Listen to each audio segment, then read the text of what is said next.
set. All right, all right. So welcome back to Studio 39, aka the Bear Cave. I'm Rob Bodie, and this is Spotlight 39. Just like we do every time, I got a super special guest. He's got a story to share. Before we get into it, though, please hit that subscribe button, turn your notifications on because we got new content, new lives pretty much every single day. Comment down below. Tell me who you want to have on the show. Tell me whose highlights you want me to watch, whose highlights you want me to break down, react to, so on and so forth. Spotlight 39 is the platform for anything recruiting, right? Everybody's got a story to share, and I think everybody's story can impact somebody in a positive way. So now that all that stuff's out the way, man, let's get into this. Let's learn a little bit about who you are, man. Super excited. Super excited. Tell us who you are, where you're from, what you do, and we'll go from there. The floor is yours, my man.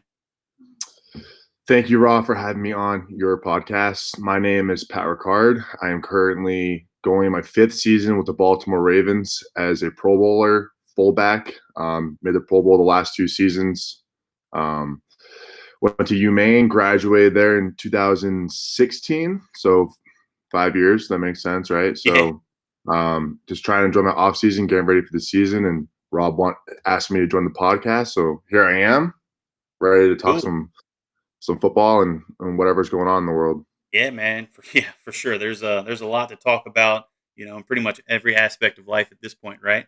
But we'll stick to the game, right? We'll stick to to football for now, and then we'll learn a little bit about who you are outside the game. But nonetheless, man, let's just start it off with last year's season, right? Completely different than the norm. COVID hits. Not sure if we were going to play. All the other sports were having shortened seasons. Real janky schedules, so on and so forth. But the NFL, they managed to ride it out pretty much as planned. There was some movement on games and such. I think you guys were a part of that with the Steelers, if I'm not mistaken, right? Yeah. Right. So if you don't mind, kind of just walk us through what this season, was like, and then ultimately what it meant to you, being so different than the norm. What did you have to adjust to and all that good stuff? Yeah. So I'll take it back almost a year ago at this point. So like a normal off season is called OTAs, which is organized team activities, and it's essentially a spring ball. It's 2 months long. It's usually mid-April to mid-June, and it's a time for us to come together as a team and be with our coaches, our training staff, all together in the same building, just trying to get better. So it's lifting, running, having meetings, and then we get to a point where it's phase 3 in that OTA program, and we have 10 helmeted practices, and then once that's done in about the middle of June, we have a weekend of mini camp, Yep. which is full padded practices. So last year when the pandemic happened with COVID, the NFL decided to cancel all in-person OTAs. So what they did was made everything virtual for us.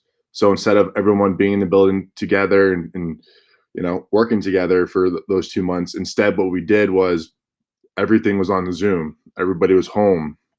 The Ravens, they sent us our iPads, which it's like our work computer, so everything's on there for anything related to the team or the playbook or film.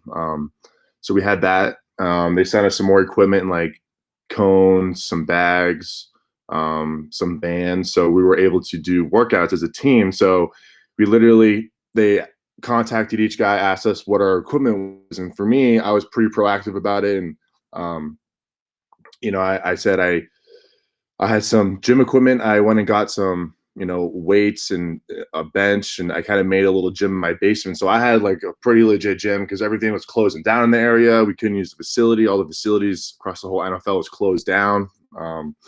So they literally asked guys like who had what. So they put us in groups, and we lifted as groups with our strength coaches. So it was 4 days a week, which is normal OTAs, and we did that for 2 months, all virtual. So it was an hour lift, hour run. So I literally went in my basement, lifted, got on my truck, drove to a local college field, did my workout there. And the whole time I have to get on my phone, get on Zoom so my coaches can watch me do my lifts and runs, and then go home, meet 2 hours with, a team meeting. And then we go to offensive, defensive meetings. Then we go to position meetings. It was a way for us to still get some work done and still learn the playbook, be with our teammates and coaches. And that's how it is. And this year it might be the same thing. We still don't even know if we're having an OTAs, if it's going to be in person or virtual. Some teams didn't even have an OTAs last year. Like you look at the Saints, they just told their players like, "Hey, just better be in the best shape of your life come training camp," and that was it. They didn't have that 2 month obligation with the team like some teams like the Ravens did, and it worked well for us. I think uh, we were ready to go by training camp. We were in shape. We were in the playbook. We knew the plays.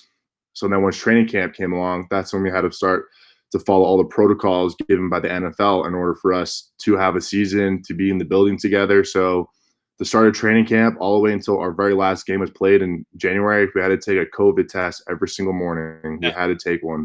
the COVID test, was that the one that tickled the brain, or is there an alternate one? Uh, no.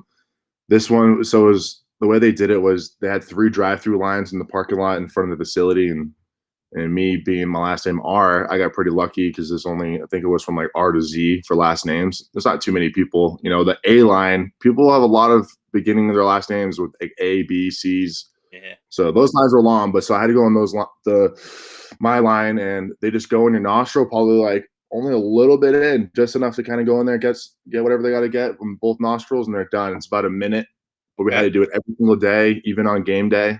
So that was a way for them to make sure that nobody was, positive and spreading in the building. And then on top of it, once you entered the building, you had to wear a Connexon device, which is a little chip that you have to have on you at all times. And it's all for close contact tracing. So if somebody does test positive, they can just go back to those Connexon devices and see if they were around people for an extended period of time to where you're considered a high contact. And then if you are, and if somebody was tested positive, then they could deem you as a high contact, and then you have to sit out for a number of days. And that was the hard part about it. So you had to make sure you were spread around the building. We had to wear masks at all time. And people who don't know on the NFL, they fine us for everything. So yeah, say you didn't have your mask on in the building, and there's cameras everywhere, and the NFL has access to these cameras, and if they look at our cameras and for not wearing a mask, they could potentially fine you $50,000. that's a year's salary And for most people.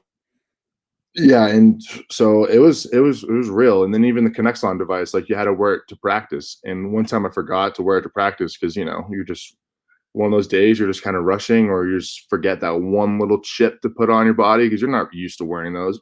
Yeah, I got a warning for a potential $15,000 fine. So like they're real. So you really had to follow them. And then on top of that, they really just spread out the building in terms of our meetings, because we meet for hours and hours every single day. So they really just spread it out.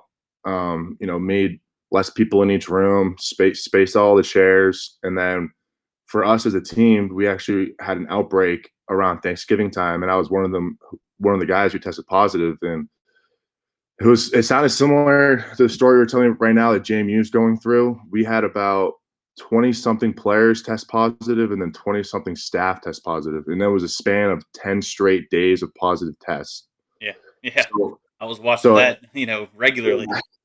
yeah, so it was a pretty crazy situation. But once that happened, we went all virtual for everything for the rest of the year. For the last 2 months of the season, we were all on Zoom. All of our meetings were on Zoom in the morning. The only reason why you'd be in the facility would be lifting, practice, or treatment. That was it.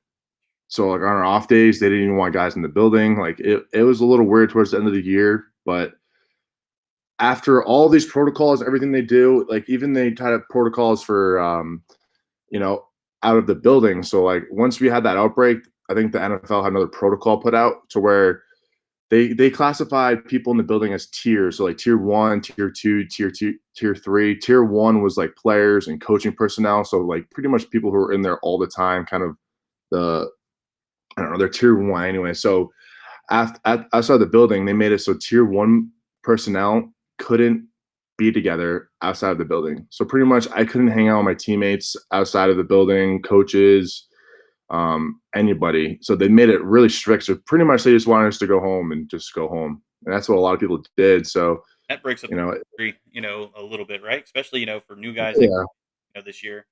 I'm sure that yeah. that probably wasn't And the best scenario, but you got no, and got to people do it. they like to get dinners and like just see other people's families and just kind of get together. But those are the things that we had to do. But after, at the end of the day, we're still able to have a season, and for the most part, wasn't too many positive cases in the NFL. Just a couple of those outbreaks, and it happened. It's a crazy virus, and it can spread like that. So definitely a crazy year. We'll see what happens with this year. Like I said, it's already looking like our OTAs might be virtual again. So we'll see how that goes. Yeah. So once you went through all of that and you actually got to step on, the field for game day, game night, because you guys had a handful of primetime games. What was that energy like? What was that environment like? Going into a stadium that would typically have 60 to 100,000 fans, depending upon what stadium, and now you're looking at no fans or 10,000 fans at tops. At the very few stadiums. It was definitely different. I mean, it's like imagine just going to a stadium and there's just thousands and thousands and thousands of people just making energy, making that environment, just screaming, cheering, booing, and then you go into a stadium and there's just no noise at all, nothing. So you kind of have to like bring your own energy, kind of, just make sure the moment's there. And it is a game, and but at the same time, for me, I kind of like not having fans at some games, just because me playing on offense, you have to listen a lot, you have to think a lot. So like not having all those people making that environment super chaotic, it was a lot easier to think. It was a lot easier to play and kind of just with a clear mind. And it's funny too, because like while you're on the field, if something happens and stuff happens in football. Like you might not hear a play or whatever, and we could actually hear our coaches coach us on the sidelines while we're on the games, and like that you never hear that in the NFL. You can't hear it. You can really even hear teammates on the field. So the fact that we could hear our coaches sometimes like coaching us, those are things that was just a little different this year. And um, but you know, having fans is ideal. I mean, our last couple of games in the playoffs, there was fans in Tennessee and in Buffalo, and it was a lot of fun to play in. But at the same time, it was a little more chaotic because we weren't used to it. We played 16 games with little to no fans, and all of a sudden we have 15,000 fans that are just screaming because it's a playoff game and they haven't been Sounded to a like game all 3,000. year. Yeah, so it was definitely different. But there was pros and cons to it. Really, like I said, it was easier to play, but at the same time, it's not as fun. So definitely want fans back. I do miss all those people being there. Yeah, for sure, man. I'm a big football fan, clearly, and watching it on TV was a little different, because sometimes they would get the technical, aspect wrong, so they would have the generated crowd noise, and then all of a sudden it would go silent, for whatever reason they forgot to hit the switch or whatever, and it's like, man, that's kind of awkward, right? And then you literally hear the players yelling, the coaches yelling on live television. So it was very interesting to see, from a fan's point of view. And I was super curious what it was like from a player's point of view because growing up playing sports, it was great, man. You fed like for me, I fed off the energy of everybody around me, not just the teammates, but the fans, man. I like to showboat a little bit. So not having that, I'm sure you couldn't showboat quite as much, but you looked into the camera at that point, right? Well, Yeah, they had that big camera pretty much for just that purpose, right? It was like yeah, instant. like the end zone cam. Yeah, yeah, Like, yeah. yeah, it's pretty Everybody cool. ran to impose, right? Um, Yeah, Super yeah, cool, man. So I appreciate you walking us through that because I mean, it's clearly not the norm. Hopefully, we get back. Maryland, thankfully, is starting to open up. Right. I'm a big mhm, live events person, so I enjoy tons of concerts and stuff.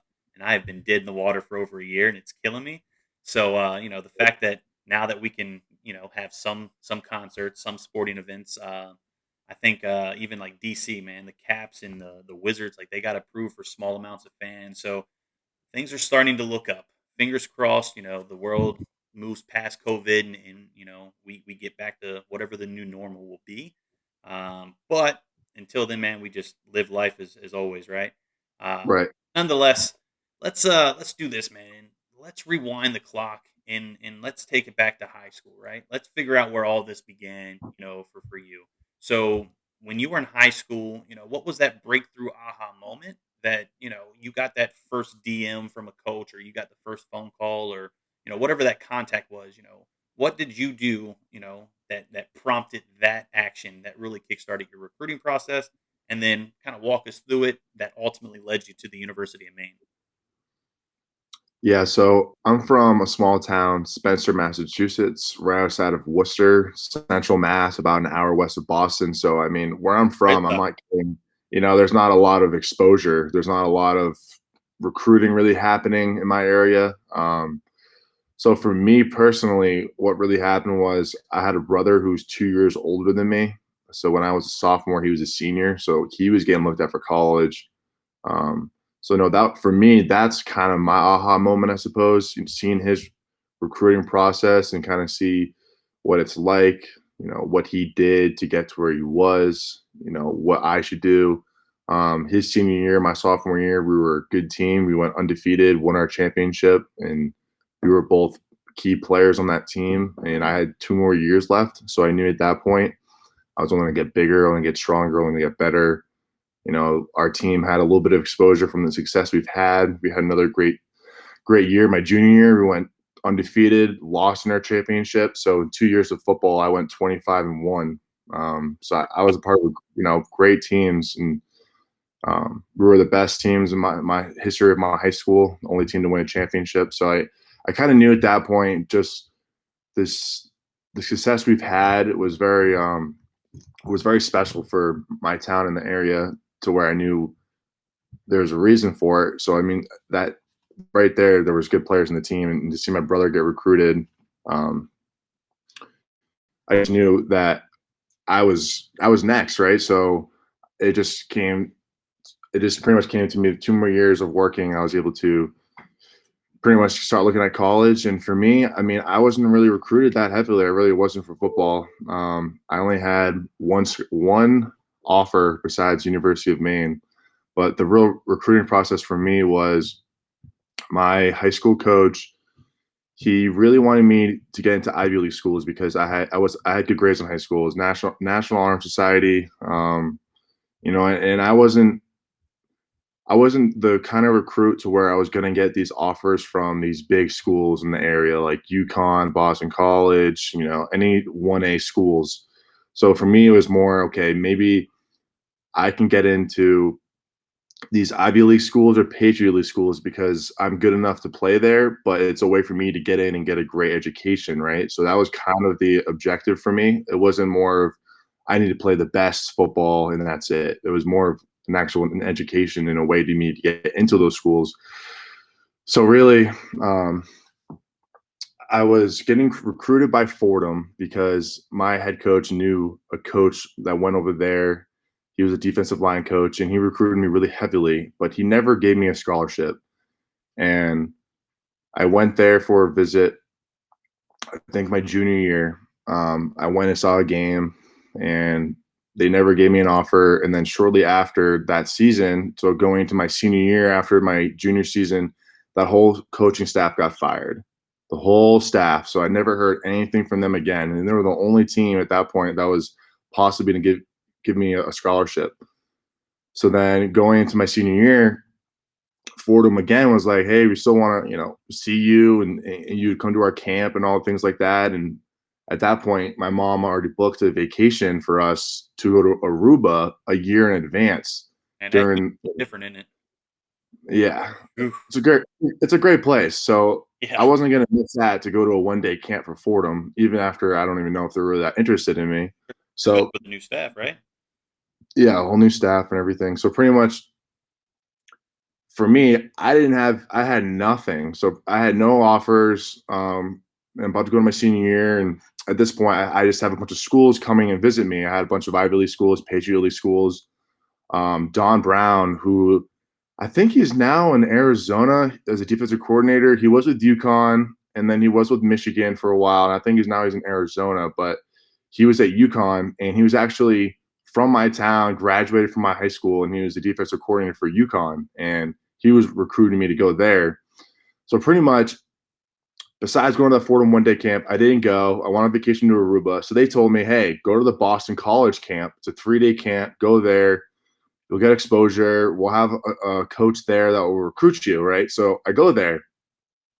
The whole time there, I don't think I saw one Fordham coach. So I was like, okay, like, Why am I here? right, like, all right. So I did drills as a tight end and I did drills as a linebacker because in high school I played linebacker and then offense I played tight end and fullback, right? So ironically, I met Coach Don Carter at the tight end drills, and he was a defensive line coach at Maine. Okay.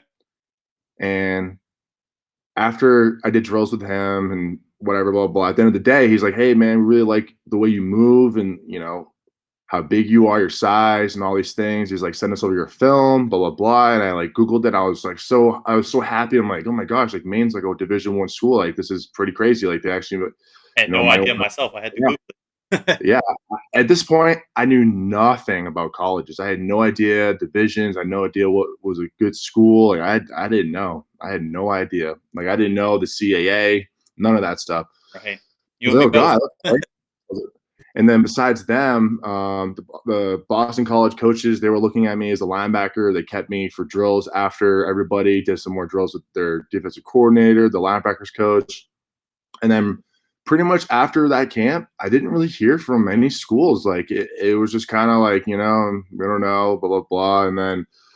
Um, and then my senior year is happening and I'm still getting colleges just come and visit me at school and things like that. And pretty much my whole senior year is almost done playing football. I have no offer still. And then by the end of my senior year, pretty much it's all over.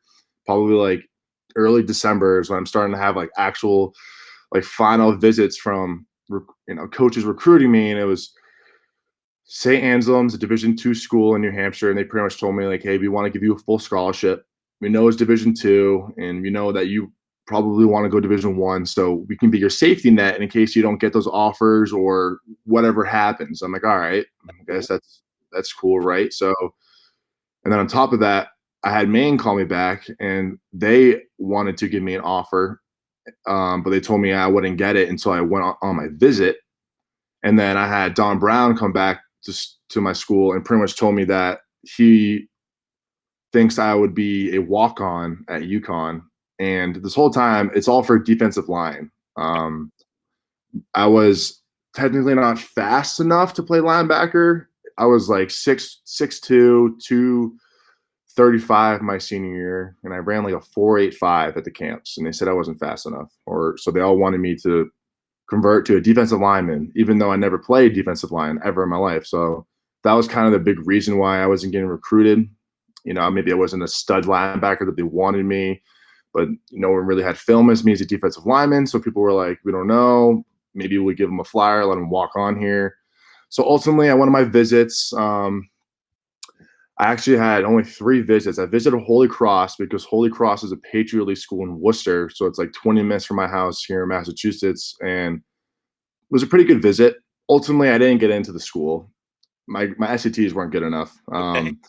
So I never even got in. But they couldn't even give scholarships back then. So it would have been like a financial aid type of situation. So it still wasn't ideal. I didn't want to pay for school. I mean, who wants to pay for school, right? So it's kind of like, all right. And then I went on my second visit was to St. Anselm, and it was a 1-day visit, and it was absolutely terrible. I wanted to leave before the night even ended. I did not want to go to this school. I already knew. I was just grateful for the opportunity that they were giving me, but at the same time, I'm like, this is not my fit. I do not want to be here. And it was a Thursday to a Friday, and then that Friday to Saturday to Sunday was my trip to Maine, and it was all one big weekend. So I just went to St. Anselm in New Hampshire, and then went right up to Maine the next night. Oh wow.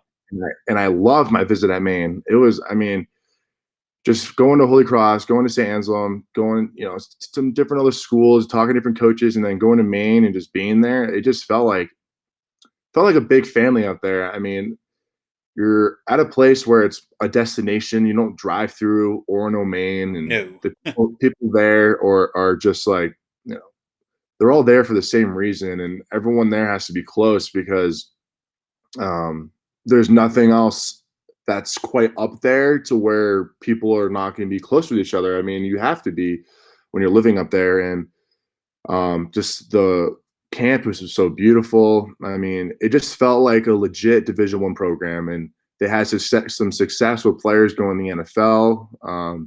And for me, it was pretty close to where I'm from. It's about 4.5, 5 hour drive. It's still in New England, the beautiful state of Maine.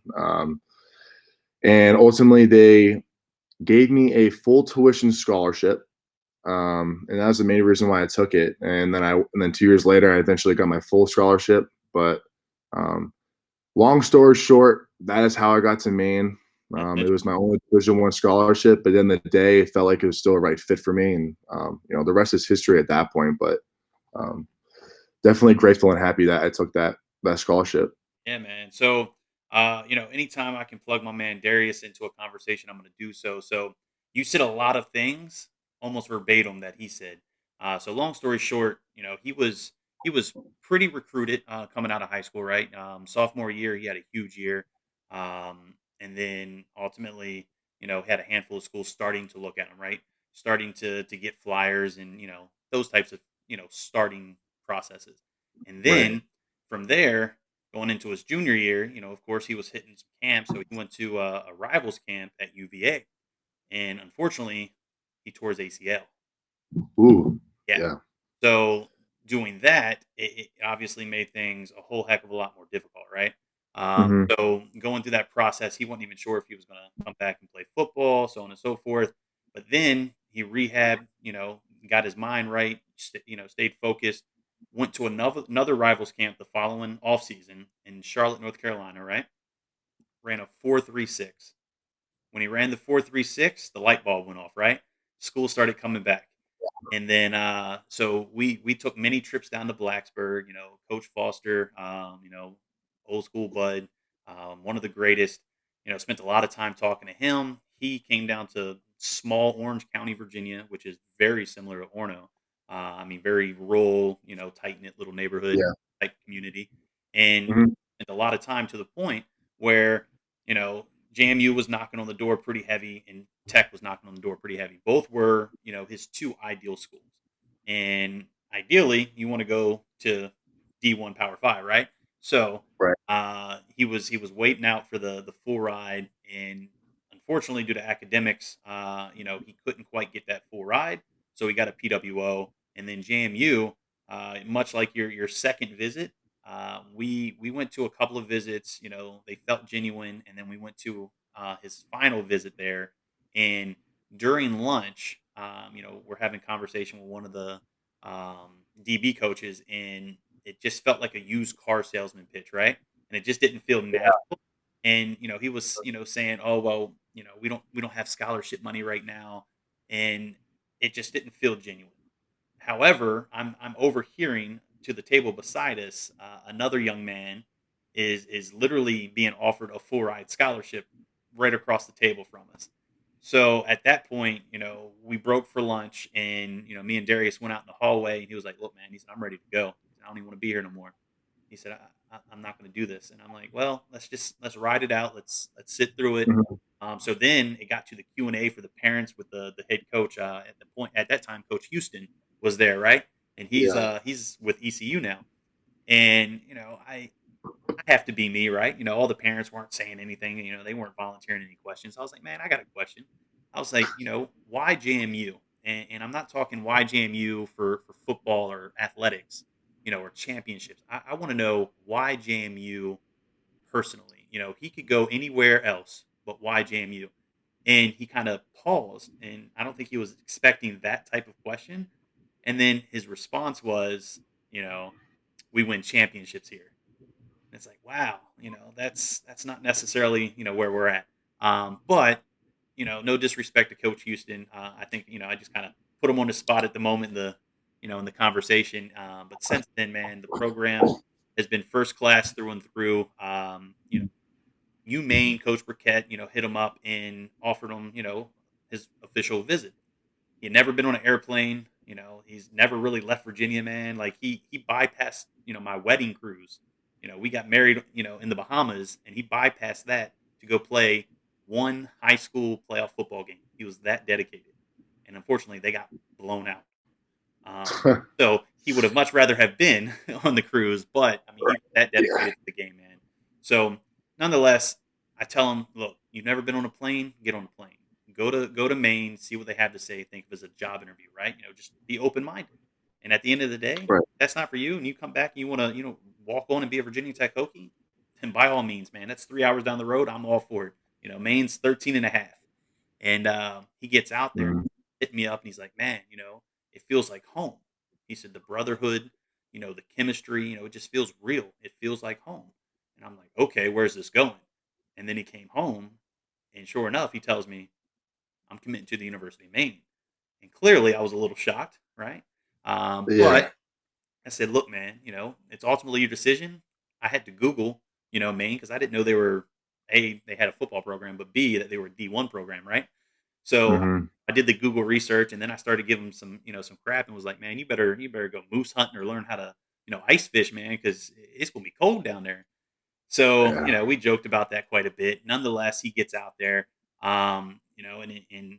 ultimately 2 weeks in, after strength and conditioning, he ultimately passed. But from that moment on, the relationship with the program has just been first class, man. And a lot of people moved on. Joe's now at Minnesota. We're still in contact. Mhm. Hederman and Coach Briquette are both at JMU. I talk to Coach Briquette pretty regularly, and then me and Nick, we chat quite a bit. Hence how I got your contact, and forever grateful for that. But yeah, man, that's it's very interesting that y'all shared similar paths, right? Like you felt the brotherhood at the university. It felt real. It was a small rural area, and ultimately that's where he wanted to call home. So sorry for jumping off track, man, but anytime I can plug him in, without getting terribly emotional, That's I got to do so. Um, absolutely. I mean, this podcast is in honor of him, and like you said, it really is like that up there. I mean, you have to think about it. It's nobody's like growing up like I want to go to the University of Maine. You know what I'm saying? Like that's my dream school. It's a exactly. place that gives so many people an opportunity to make something of yourself because a Yeah. lot of guys have had either scholarships fall through, they got injured. In Darius's case, he got injured, right? So I bet if Darius didn't get injured, he would have probably had got more interest and probably would have gotten some scholarships from Oh yeah. some big schools, right? So it's a place where it just like if I never got that opportunity for me, I don't know what would have happened to me. I probably would have went to UConn, maybe walked on, maybe played my senior year, maybe like who Right. who knows? But it's really a place that it's kind of how everyone is up there. It's all the coaches are the same way, all the players. You just rally around each other because it's like our second chance almost. It's our chance to make a name for ourselves and just how it is. And when guys get up there and they're around everybody and see how close everybody is, they're like, okay, like I could actually see myself being up here. And the funny thing is too, like you said, most even now, like me being with the Ravens and stuff and like telling people, like most people don't even know where the state of Maine is. It's so crazy. Or like, do you know what states make New England? No. See? And Well, that's what I'm saying. Like guess people don't know I can that. guess It's so Massachusetts, New Hampshire, Connecticut, Maine, maybe. Rhode Island, Oh, okay. Vermont. I forgot. Yeah, I forgot Rhode It's Island. 6 states. It's every state east of New York in the whole Northeast little section up there. Yep. That's all New England. I had no So idea. like that, it's just so funny. Like people just don't I thought New England was know. a part of like Massachusetts. Like it was just like New England. That's just what they call it. It's like But the still, DMV, things like that. oh yeah, yeah. Same. And It's a look, region. people rep the DMV a little harder than New Yeah. Englanders rep New England, right? It's probably close. Oh, It's okay. got Man, I was yeah, gonna say I've lived here my entire life. yeah, But cool, man. So I appreciate that, right? I mean, we rewound the clock. We shared some fun memories there, and it's always interesting, man, because everybody that I've talked to on the show so far that's gone to UMaine has shared almost a very similar story. Not yeah, necessarily heavily recruited. May have had a few conversations or offers here and there, and then ultimately, decide UMaine is where to call home, man. And I heard a lot of stories, from pretty much everybody, man. That Joe, when he was doing the recruiting, man, he came and met Jeff down in Philly at a Dunkin' Donuts parking lot in a blizzard. You know what I mean? Like that's crazy. And then yep, same way with Dre. Dre was like, yeah, man, me and Coach, Coach H was in contact, man. He came and he was the first one to hit me up. So deep ties to the university, first class university through and through, man. Hopefully we get to link up on the sidelines. That would be super cool during a game. But nonetheless, man, let's do this. Let's get into a couple of questions if you're cool with it.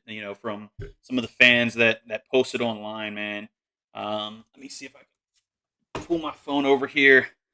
Um, let's go with the first one. You ready? It's from Jim Johnson on Twitter. He said, "If you're not playing football, right? If you didn't take the football route, what do you think your career option would have been?" I love this question because I don't have an answer. I'm one of those guys, I guess, that kind of was like, you know what, let's see where football is going to take me, right? So, like I said, I was a good student, and then being at Maine, I was undecided for my first 2 years. So, like, I didn't really have a career path in mind. Some people grow up and they're just like, I want to be a dentist when they're 5 years old, or a doctor, or whatever. Like for me, like I don't know. I never really had that. I just kind of had like just the idea of like if I work hard, my life will take me to where it takes me, and eventually I'll find a career path that will fit me. And for me, football is my passion, and I knew I was good at it. And like I said, Maine has some success with players, and I played with teammates throughout my career at Maine that had chances in the NFL, and some guys were having some success. So I knew, okay, let me just see where that goes. And ultimately, I made the team, and I've been now playing for 5 years. So I don't really know. I mean, I was an economics major, so I'm sure I would get some type of job that would involve my degree to an extent. But right now, thankfully, I don't necessarily have to think about that. Obviously now I have to start thinking about post career jobs and what I'm going to do when I'm retired. But Open up a seafood restaurant. yeah, That's the something. thing to do in But Maryland. yeah, Maryland or Maine, right? Yeah, And being from Massachusetts, I mean, they're all big seafood states. yeah. So I don't know, man. I mean, I'm just hopefully be a situation to where financially I'm not gonna have to worry about an income with the job. So when I'm done playing, I'll probably just do something that I like to do. So I'm not entirely sure at this moment. I got to figure that out. It's something I got to start figuring out. Very cool, man. So the next one comes from James the Twitter Fiend. He says, "What are some songs that you listen to? Post game, pre game. What's in your ears, getting you hype, ready, to go to war with brothers." So this is another question I just love getting because my answer is so not traditional. I don't really listen to music that much on game day. Okay, It's more for me like it's more of being in the locker room on game day with all your teammates and coaches and everybody just getting ready and just kind of feeling off their energy. Like everybody is different of how they get ready for games. Some people are just don't talk to anybody. Some people just nonstop talk. Some people sing. Some people pace around. Some people just sit in their lockers and do nothing. But for me, it's like I just go in there. I have my routine of how I get ready, and then I just kind of talk to guys and kind of just feel off people's energy. Some people, terrible singers, but they sing, and it kind of gets you in the zone. Some people will try to, like Mark Ingram was really good at kind of like trying to get the guys like ready to go and say some of his famous lines, like it was just some big silly trust, right? stuff, Yeah, like he would always just say some silly things that would kind of get you in the zone. And for me, it didn't really take me much to get ready for game day. I'm kind of, I mean, let's be real. I play fullback, right? So like, I'm kind of not all there in the head, right? So like, for me to get ready for a game is just kind of like I just flip a switch and I'm ready. Like I'm ready to go run Good. through somebody's face because just how I am as a person. But I mean, if I do listen to music, it's probably rap, hip hop. I like Russ, Drake. Just Okay. kind of like what the normal stuff everybody listens to. But yeah, that answer, I never really have a straight answer for that question. Very cool, man. So Yeah, so Steve Fisher, you kind of spoiled it on the Twitter, but we'll ask it I on know, the show, I man. know. What do you prefer? You can't pick both. A big pancake or scoring a touchdown. Yeah. So I apologize for answering that question on Twitter That's because all good. I'd be answering Probably made questions and his day. stuff, and then when I answered it, and then I waited a little bit, and I was like, oh, that was one of the questions that was for this podcast, and I answered it already. So that was my bad, but It probably made his day, so you're uh, good. yeah, definitely a pancake block. I mean, to do that in the NFL is very, very, very hard. I mean, those guys on defense are extremely strong, physical, athletic guys, and to get them in a spot that is just like it's just there's nothing more dominating and then hitting somebody and then just putting them on their back. Like you just destroyed them. Like there's nothing, and me playing defense as well. Like I know how bad it feels to get put on your back. Like there's nothing worse than that. I don't know Especially what's on worse than national television, right? yeah. Like it's You're such a bad back in your feeling. jersey, So but they know who you are, and you just got laid out. oh, it's terrible. So for me to do that, it's just an unbelievable feeling. It's just nothing more powerful than that. Obviously, touchdowns are really, really exciting and cool and all, but I mean, it's also a little nerve wracking. Like you have to catch a football, you have to secure a football, you have to, and I don't do those things too often, but I block every play. So it's something that is a lot more natural for me. And I think it's personally a lot harder to do. And I pride myself. That's why I call myself Pancake Pat, and that's what people kind of know me by. So um, taking pancakes all day, man, all day. Very cool. Very, very cool, man. So I'm going to ask you, my personal question, and we kind of touched on it a few minutes ago, with Maryland and Massachusetts, New England, right? We'll call it New England, Mhm. all of that being big seafood areas, right? So do you prefer crab, Maryland crab, blue crab, or lobster? So I don't think I've technically had a blue crab yet, What? which is insane Do you go because out they're at all in Maryland? everywhere in Maryland. Crabs in Maryland are like it's like getting a glass of water. Yeah, If you want yeah. crab cakes, they're everywhere. Yeah, but Every there's restaurant's only a gonna few have places you can. There's only a few places you can legitimately go though.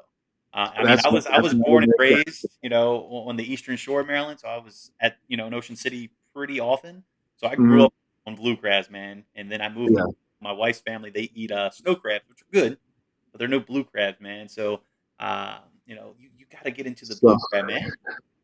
yeah, so it looks like a lot of fun. I mean, people, they have the little hammer, right? And they just crack the shells and they take the pieces out and eat them, right? So it's like a whole nice little experience that I still Man, have yet to have. But I really like lobster. man, lobster's great. And so what I would right now, I would assume lobster would be better, but I do like crab legs. And I don't know how much different those are with blue crabs. Way different. So I mean, they're good. They're um, very good. yeah. If I Easier to eat had, so too. Easier to pick. yeah, that's true. Yeah, I've had crab cakes, so I mean, if I'm comparing crab cakes to lobster, I would take lobster for sure. Okay. Okay. So look, I might have to, I'll come to Baltimore. We can. What is it? Jimmy Seafood or whatever it is. And that. Yeah, Jimmy's is really good down here. Yeah, I was gonna say, man, that's like the end all be all in Baltimore, man. So I'll make the trip to Mm, Baltimore. We can go have a blue crab together. all Make it right. fun. Yeah. But cool, man. So thanks for answering a few of the questions. Thanks to those that shouted it out, right? Um, but let's do this, man. Let's transition away from football. Anything football related. Let's learn a little bit about you as a person outside of the game, man, because I think that's ultimately more important than you as an athlete. So who are you outside the game? Who is Pat Hmm. Ricard? As a person, what do you enjoy doing? What are you involved with? You have a nonprofit. What do you do? Who am I as a person? So hold on, quick little story that's actually very, very funny and related. So when I went to my Holy Cross visit, the day of my visit, I didn't even know I was supposed to be there. My mom, I was at my friend's house. She calls me freaking out. She's like, "Oh my god, like where are you? Your visit's today with Holy Cross." And I'm like, what? No I'm my idea. friend's waking up, and then she's like, "Oh my god, you have a meeting with the administration office and all this stuff." So I'm like, "What?" So I'm like super nervous. Talking about first visit ever for college and like first like interview for anything really. So like I'm in there, super caught off guard that I even have this interview, and this lady talking to me, interviewing me for the admissions office. Right, this is probably why I didn't get into the school. She asked me, she's like, "So describe who you are. Like, tell me who you are." I had no idea what to say. I said a couple things and then I started freaking out and I just started repeating it like this. I'm like, I don't know. I'm just me. Like I'm me. And that's all I said. So that's why when you asked me to describe who you are, I just instantly Get thought that of every single episode, man. I will talk to every single kid, that. right? Whether they're under recruited or heavily recruited, right? And Yeah. I'll talk to them, and then when we get to this segment, even before we go live, I'm like, look, I'm going to ask you this question. So think about it now. And most kids will give me I'm a humble, family oriented person. I'm chill. I'm laid back, and that's kind of it. So I'm like, think about it, or I'm going to start peeling back the onion, right? I want to learn a Right. little bit about who you are. Yeah. So man, it is All right. absolutely natural for me. I talk too damn much, so I Yeah. can easily tell you who Rob Odie is. But uh, go Yeah. So ahead. I have an answer for you. All right. Perfect. So I'm a humble. No, I'm just kidding. Really, I mean, I'm just pretty much football. People look at me as an NFL player, right? And they're like, "Oh my god, like he's full of blah blah blah." But really, I'm just a normal person that just happens to be good at football. I wouldn't say I fell into this job, but like it just one thing became after another. And It I happened think it's just naturally or organically. yeah, yeah. And I think I've been a person that's been very good at adapting in my situation and overcoming them, right? So like when I got to Maine, I didn't play defensive line ever. I'm in a new place with all these new people. I had to prove myself. I had to earn my scholarship because I wasn't on a full tuition. I was on a full tuition, not a full ride. So like I was able to go up there, adapt, learn a new position, new area, overcome it, become an All-American, full scholarship, blah, blah, blah. I went undrafted as a defensive lineman. I overcame that by playing fullback as well and all these things. So it's just everything in life. I've always been able to learn really quickly on things and just apply them to myself and who I am. I think I'm very self reflective as a person. I understand decisions that are good for me, decisions that are bad for me. I mean, I try to treat people all with respect. I try to be nice, but at the same time, I don't let people walk over me because at the end of the day, like I have self respect for myself and who I am. But I mean, as a person, what I do, I'm pretty nerdy. I've always liked video games. It's been a way for me to stay out of trouble and stay connected with my friends and have a positive outlet to be a part of. And so I've been very big into video games. Um, Console are we playing? I play on everything. I Oh, have a PlayStation, Xbox, Switch. Not makes really big into PC gaming yet, but on top of that, I have 3 cats. I'm married to my high school sweetheart. So pretty much she's my best friend. We're always together. She's, like I said, high school. We've been together since pretty much high school. So she's been around since my time in Maine, the whole time in the NFL.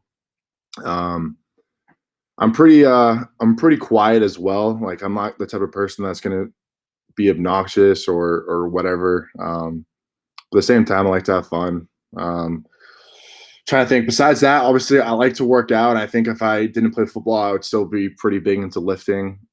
I mean, those are the real big things I like to do.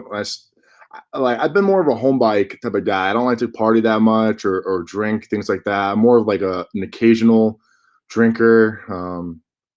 But for me, it's just about like being at Maine, you really had to be disciplined and really committed to things because, when I was there, it's a lot better now, but we didn't have too many resources. I mean, if you looked at just like the gear we got and the resources we had, it was very limited. So you had to really all work paint hard.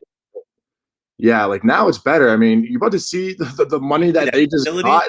Oh my God. Ooh, It was not like that when I was there. heck Not at no, man. all. Look, man, we took 16, 17 family members to opening day, and then we got to see the locker room, and I was taken back, man. It almost felt like like my high school locker room was almost in better shape, and that's no disrespect to the program. Yeah. You have remarkable seasons like 2018 and things like that. And then that's where some of the money starts to roll in, and then I think they've had some big donations and such, and I mean Yeah. now I mean they've got like next level upgrades coming, Yeah. and I can't wait. They're about and that's the thing too is like Maine needs those things Yeah, because there's other schools who have them and people aren't going to want to go all up to Maine and have the facilities that are a little bit less than these other programs. So the fact that they just got the largest grant or donation for a higher institution in all of New England. It was the highest one ever. And I think it was the eighth greatest in the country ever. yeah, They saw Maine got a lot of money, so they're about to have a lot of nice things up there to where yep, recruiting is gonna be a lot easier. But like I said, so when I was there, it wasn't as great. So I really had to work hard and overcome, things. But it made me a better person and a man. So like when I got to the NFL, I had to I already had that crazy work ethic that maybe some guys at these big programs didn't necessarily develop because they didn't have to overcome these things in their lives that that I have, and that's a lot of people. A lot of my teammates have done the same way, and they're having success elsewhere besides sports. But I mean, that's me in a nutshell, man. I like, and that's the thing too is like people think of me as an NFL player. They're like, oh, he must love all sports. He must just love football. But like, football is not the only thing for me. Like, I don't even watch sports besides. Really? Yeah, like when I was younger, I did, and I only watched Boston sports. All those teams. But even now, like I only watch I only stay connected with main football, obviously what's going on with my team, and then that's about it. And things I just see online. Like I'm not watching a basketball game, I'm not watching a hockey game. Like for me, I'd rather play video games, watch some really cool stuff on TV, or like I'm saying, I'm pretty nerdy. So like those are things that interest me, those things. And then football is just another part of my life. That's super cool, man. I would have never guessed. Like, Mhm. I was one of those that assumed, you're in the NFL, man. You're going to be, this big shot, football player. Me DMing you would probably get lost. So, I use my resources, and Nick was, like, Uh, here's his contact, and I'm like, what do I do? Like, do I text him? Like, that's weird. I don't know him. So, come full circle. You're a laid back, normal dude, and that's super cool. And you say video games, man. I'm curious. What's the go to? Are we a Call of Duty, a Battlefield, a Fortnite? What else? mhm. Man. I've been out of the loop for a little while. Yeah, yeah. So video games have been evolving the last couple of years, especially this pandemic. I mean, the video game industry is bigger than sports right now. Yeah, if you It can. really is. It's a lot of money, and a lot of people are playing it. Yeah. So for a battle royale game, I was into Fortnite, but then once Apex Legends came out about two Okay. years ago, that's when I only started playing Apex for a battle royale. Like I don't even play Warzone that much, Call of Duty. Like I play. I used to when the first this new Call of Duty came out.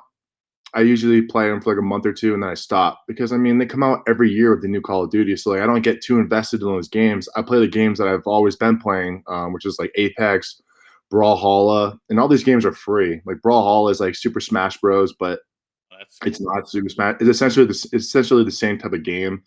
Having a lot of fun with those games, and then I like playing story mode games in the off season. So like any good story mode games that come out on PlayStation, my Switch, Xbox has been a little lackluster with some of their games, but I think this next generation is gonna be pretty good for they have a new Halo coming out, things like that. But it's mostly it's mostly Brawlhalla, Apex. There's a new game called Road Company that I've been playing.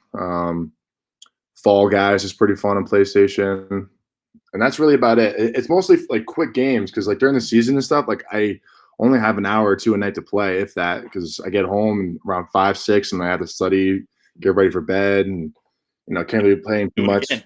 much. Yeah, so I mean, and the reason why I do play too is it keeps me connected with all my friends from my hometown. I have some friends in the military that are overseas or all over the world, and it's a way for us all to stay connected, play some video games, have some fun, get my mind off of football and other things that are happening in my life. Because it can be very overwhelming, it can be a lot of stressful the stuff I have to deal with. So Imagine. kind of a way to kind of just not think about those things. Yeah, man.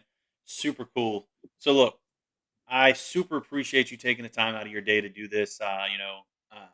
We've learned a lot about you, learned a lot about the recruiting process, right? So with the Mhm. recruiting process, if you don't mind, take this moment and just what advice would you give to any high school student athlete, regardless of the sport, because it's kind of transparent, right? What advice would you give to them to continue to push forward? Even if they're they have zero offers, but they still have big dreams. Yeah, I mean, if you're a high school student athlete and you're trying to go to college and play at any level, the biggest thing that matters is your grades. It does not matter how good you are. It doesn't matter how bad you are. It matters if you can get into that school. The admissions and the coaches of those schools can only do so much to get you in, but those grades, your SAT scores, all those things matter. And on top of them mattering, it also just shows the type of person you are. Like if you get bad grades, there's reasons for it, right? You're probably not disciplined, you're not committed, you don't care, or maybe you're just not that bright of a student. There's just all those things that come into play, and you have to get in. Like, you mentioned Darius, his grades maybe weren't there, so he didn't get those scholarships or whatever. Get in. For me, I couldn't even get into Ivy League schools, Patriot League schools. So the biggest things, you have to make sure your grades are good enough. And then on top of it, people always ask me, people message me on Instagram, and I'm usually pretty good at responding. And I get asked a lot, is like, do you have any tips for me to get better, or anything like that? And I just try to think about what I did and what I could have done better. And I think the biggest thing is just be consistent and understand your technique, in anything, in lifting. Make sure you're doing everything properly. Same thing for football or any sport you're playing in. Make sure that you're doing those things correctly. But it's those things. But on top of it, I always tell people, learn as much as you can about nutrition. Learning nutrition and just like understanding like what a protein is, what a carb is, what a fat is, and how those work, and then what kind of foods those are, and then try to apply them to yourself and see if it will help your game, and will give you more energy, or whatever, shape your body the way it wants to be. In high school, I didn't know any of that stuff. Even in college, I kind of knew but didn't know. And if I knew it earlier, it would have helped me so much. And then the biggest thing about being an athlete that people overlook is your recovery and sleep. Those are the Yeah. biggest things. I mean, if you apply those in high school, it'll help you so much to get bigger, faster, stronger. And for me, I need at least 7 to 8 hours of sleep a night. If I get like 6 or less, I don't. My body does not feel good. I'll feel sore, achy. My joints will hurt. I mean, I'm almost 27, so I'm getting there a little bit. But in high school, if you do that at a very early age, you'll start growing a lot better. You're eating right. You're staying consistent in the weight room, and it's just trusting your coaches too. You have a lot of guys who don't like their coaches or don't listen to them and things like that. But at the same time, you have to just trust them and believe in them and trust the process, and apply all those things, and it'll just give you your best shot. I mean, that's the best thing, right? I can't tell you like, hey, do these drills, you'll get so much better by doing them. No, it's just your foundation. Make sure you're eating the right foods correctly. Make sure you're getting the right sleep. Make sure you're recovering the right well. Stretching, rolling out, making sure you don't get injured. And then on top of it all, it's your grades. If you don't have good grades, you're not getting in. So those are the main things I always tell people. So look, that is a completely different take, and I appreciate that. We definitely stress grades. Every conversation that I have, grades, Mhm. grades, grades, right? Because I know firsthand what that means. Just going through the process with Darius. So thank you for that. So Of now, course. I'm not going to take up any more of your day, man. We've been chopping it up for pretty much an hour. I'm going to close this interview out with the same question I do every single time. And I'm curious to see what it is from you. But the question is, what motivates and what drives you to want to wake up tomorrow Ooh. that much more successful than you were today? All right. So I think if you ask a lot of professional athletes these questions, I think it'll be very similar. I think a lot of us have the same mindset. I think for me, it's just every day I want to be better than I was the day before. And if I live out this whole day today and I didn't do something that's bettering myself, then I let myself down. Like, it's more of an intrinsic motivation for me. Like, I don't care about other people and how they view me. It's all about how I view myself. So if I do something during the day that is making myself either stupider, broker, um, less of an athlete, less of a person, then what am I doing? Right? Like, what am I doing? Like, why am I just wasting my time, making myself worse? So like, I always try to make myself better in something, anything, and that's my motivation every day. And it's just kind of how it is. I mean, if like, I don't know, I don't know if I'm just wired differently than some people, but like, that's just how I am. Like, it's not like, oh, I have to live up to my parents' expectations of me and blah blah blah. Like it's just, I don't know. So I guess that's my answer right there. That's cool, man. Wanting to be better, wanting to better yourself, and never want to take a step back. That's motivation Mhm. itself. If you don't wake up every morning with that mindset, then what are you doing, right? You always want to strive for greatness, regardless of what it is, right? Like my Yeah. wife wants me to paint our front door, get it ready for the spring and summer season, right? Make it look super fresh. Yeah. We got a little bit of rain, but it's like those types of things. Like I woke up, I'm ready to go. I got the tools ready, I'm ready to hammer it. But the weather's going to stop me. So Absolutely. you always got Right. to strive for greatness, strive to be better. Yeah. Look, I appreciate you taking the time. I appreciate you jumping on the show. Hopefully your story gets out there and hits home to several people because I think you had a super great story to share. But we're gonna close it out. I'm gonna say thank you. Stay safe. Stay healthy. I'm Rob Odie, and this was Spotlight 39. Until next time, I appreciate you.